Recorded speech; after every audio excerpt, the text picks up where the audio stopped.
कोई बड़ा इतिहासकार है नहीं, इसलिए आप चीजों को डिलीट करना चाहते हैं। मतलब जो युधिष्ठिर का इंस्पिरेशन अशोका से लेने की बात करते हो, वो कितने महान इतिहासकार होंगे। सब जो लोग इतिहास लिखते हैं वो आके स्टूडियो में बोलते नहीं।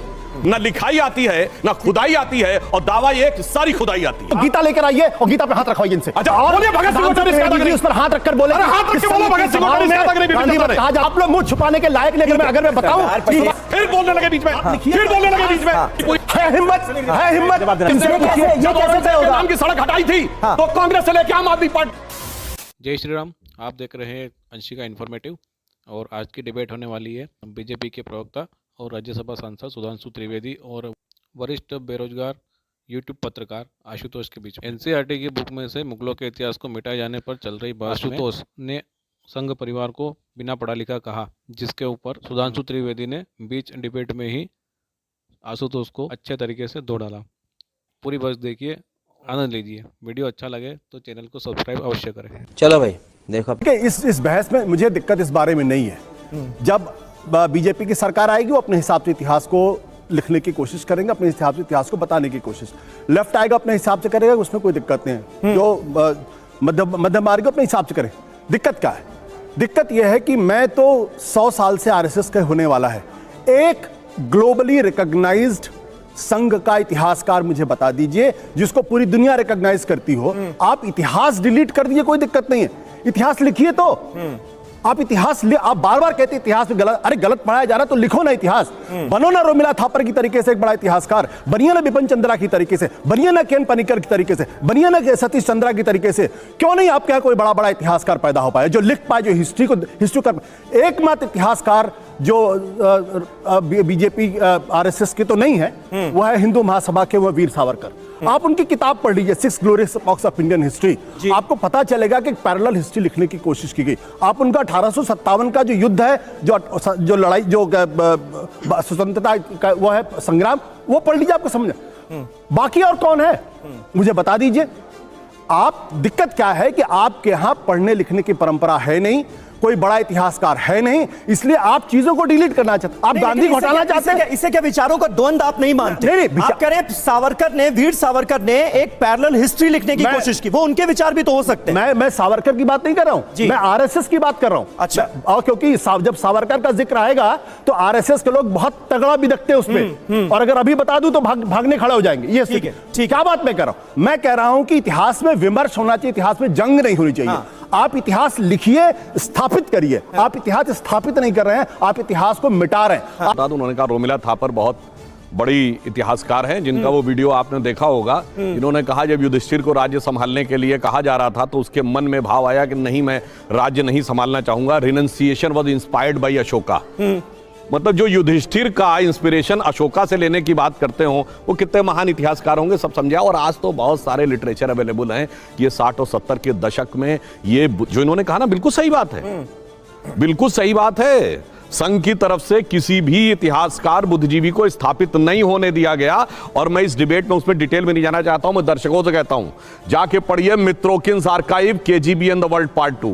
जाके पढ़िए यूरी बेजमनेव, जो केजीबी का जासूस था, भारत में रहता था, उसका डिटेल पढ़िए। आइडियोलॉजिकल सबवर्जन, सब आपको क्लियर हो जाएगा कि ये किस प्रक्रिया के तहत हो रहा था। जब सावरकर लिख सकते थे, आप क्यों नहीं लिख सकते थे? 1925 से लेकर 1947 तक तो कांग्रेस का शासन नहीं था ना। के दिखाते ना कम से कम।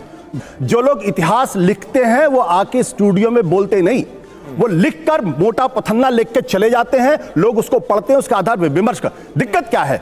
जो इतना ज्यादा टैलेंट डेफिसिट असंघ परिवार के अंदर है कि वो इतिहास लिख ही नहीं सकते। मैं गारंटी के साथ करता हूं कि ग्लोबली रिकॉग्नाइज्ड, एकेडमिक वर्ल्ड में रिकॉग्नाइज्ड हिस्ट्री नहीं लिख सकते ये लोग। अगर हो सकता तो 100 साल के अंदर इतिहास लिख देते। मैं ये, क्योंकि प्रॉब्लम क्या है? प्रॉब्लम बहुत सीधी सी है कि जहां पढ़ने लिखने की बात होगी तो एक आदमी क्वेश्चन करेगा, क्योंकि संघ के अंदर क्वेश्चन करने की परंपरा नहीं है। एक चालक अनुवर्तित्व तो वहां पे है कि एक चालक नेता ने जो कह दिया उसको फॉलो करना है। मोदी जी ने कह दिया, सब आंख बंद करके फॉलो करते हैं। दिक्कत यहां पे है, जो संघ चालक कह देते सब आंख बंद करके फॉलो करते हैं। श्री राम जन्मभूमि का विषय जब आया और वो Lucknow bench of Allahabad high court में था, तो दोनों पक्षों से कहा गया अपने अपने इतिहासकार लेके आइएगा। हमारी तरफ से गए डॉक्टर हर्ष नारायण श्रीवास्तव थे, एसपी गुप्ता थे, ग्रोवर साहब थे, डॉक्टर देवेंद्र स्वरूप थे। दो को तो मैं पर्सनली जानता हूं। इनकी तरफ से वही सब जेएनयू ब्रांड गए थे, जिसमें आर एस शर्मा जी थे, सूरज भान थे, रोमिला थापर थे, मगर वो अपने रिप्रेजेंटेटिव के थ्रू गए। अब देखिए कोर्ट में क्या गया, बहुत पढ़े लिखे हैं ना। कोर्ट से कहा गया कि साहब ये बताइए, ये एंशिएंट इंडिया का विषय आप में से कितने लोगों का विषय एंशिएंट इंडिया है? उन्होंने कहा जी हम नहीं जानते। दूसरा, उन्होंने लिखित में दिया ये आर्कियोलॉजी और कल्चर दो विषय होते हैं, ये खुदाई से रिलेटेड विषय है। उन्होंने कहा जी आर्कियोलॉजी हमारा विषय नहीं। अब आगे की मजेदार बात देखिए, दो सारे डॉक्यूमेंट दो ही लैंग्वेजेस में थे, फारसी में और संस्कृत में। ये जितने बाबरी मस्जिद की तरफ से तथा कथित लेफ्टिस्ट गए थे, इन्होंने कोर्ट में रिटन में दिया है कि ना हमें फारसी आती है ना संस्कृत आती है। गजब है साहब, ना आर्कियोलॉजी आती है ना लिटरेचर आता है, मतलब ना लिखाई आती है ना खुदाई आती है, और दावा ये कि सारी खुदाई आती है। भारतीय जनता पार्टी जो सत्ता में है, उसके राष्ट्रीय प्रवक्ता सुधांशु त्रिवेदी ये कह रहे हैं फालतू है। मेरा तर्क ये है, जो फालतू उसको हटा दीजिए, जो महत्वपूर्ण है भारत के इतिहास को सुख से रखिए। इसमें कहा, मैं तो आपके साथ हूं। आप 16 साल हो गए, अटल बिहारी वाजपेयी ने 6 साल प्रधानमंत्री थे, 9 साल से नरेंद्र मोदी जी, क्यों नहीं हटा रहे हैं आप इसलिए नहीं हटा रहे हैं क्योंकि आपको गांधी जी से दिक्कत है। ये वो संस्था है जो गांधी वध कहा करती थी 1962 तक। उसके बाद गांधी से नहीं लड़ पाए तो प्रातः स्मरणीय कर दिया। सुधांशु जी बैठे, पूछिए गांधी वध कहते थे कि नहीं कहते थे, उनसे पूछिए। और अगर ये ना माने तो गीता लेकर आइए और गीता पे हाथ रखवाइए इनसे। अच्छा सुनिए, गांधी का नाम इसलिए दिक्कत इनको भगत सिंह टेररिस्ट थे, और 2016 में जब हमने संसद में सवाल उठाया तो कहते हैं अगले एडिशन में हटा देंगे। बोलिए टेररिस्ट कहा था कि नहीं? बोलिए भगत सिंह को टेररिस्ट कहा था कि नहीं? उस पर हाथ रखकर बोले, हाथ रख के बोलो भगत सिंह को टेररिस्ट कहा था कि नहीं? गांधी वध कहा जाता था या नहीं कहा जाता था? भगत सिंह को टेररिस्ट कहा जाता था या नहीं कहा जाता था? टेररिस्ट, रिवॉल्यूशनरी टेररिस्ट बोलने वाले लोग आज आके भाषण देते हैं। भगत सिंह ने आपके बोलिए टेररिस्ट कहा था कि नहीं?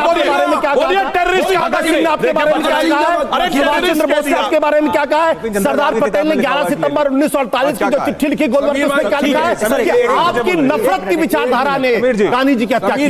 सरदार पटेल ने कहा, ठीक है, सरदार पटेल ने कहा। आप लोग मुंह छुपाने के लायक नहीं। अगर मैं बताऊं सुभाष चंद्र बोस ने संघ के बारे में क्या कहा है, विनोबा भावे ने संघ के बारे में क्या कहा है, राजेंद्र प्रसाद ने संघ के बारे में क्या कहा है।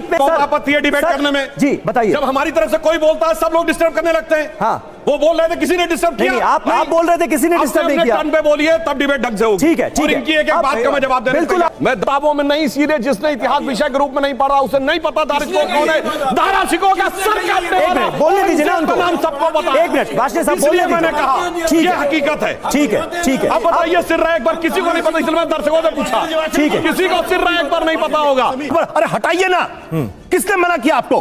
303 में आपके मेंबर ऑफ पार्लियामेंट है, आपकी हिम्मत नहीं हटाने की, इसलिए आप इस तरीके की बातें करते हैं। है हिम्मत, है हिम्मत। जब औरंगजेब नाम की सड़क हटाई थी तो कांग्रेस से लेकर आम आदमी पार्टी तक के विधायक छाती टोके से आके क्यों औरंगजेब, नाम किसका रखा? कलाम का। मैं पूछना चाहता हूं, डॉक्टर कलाम के नमाज़े जनाजा में गया हुआ कोई शख्स बताइए, बताइए कोई? कोई नहीं। मुझे लगता है सर, जाकिर नायक, बाबर, तुगलक, औरंगजेब, उन्होंने देश को, मुसलमानों का भी नुकसान किया, देश का भी नुकसान किया। बंद करो, हाथ जोड़ के मैं मोदी साहब से गुजारिश करता हूँ।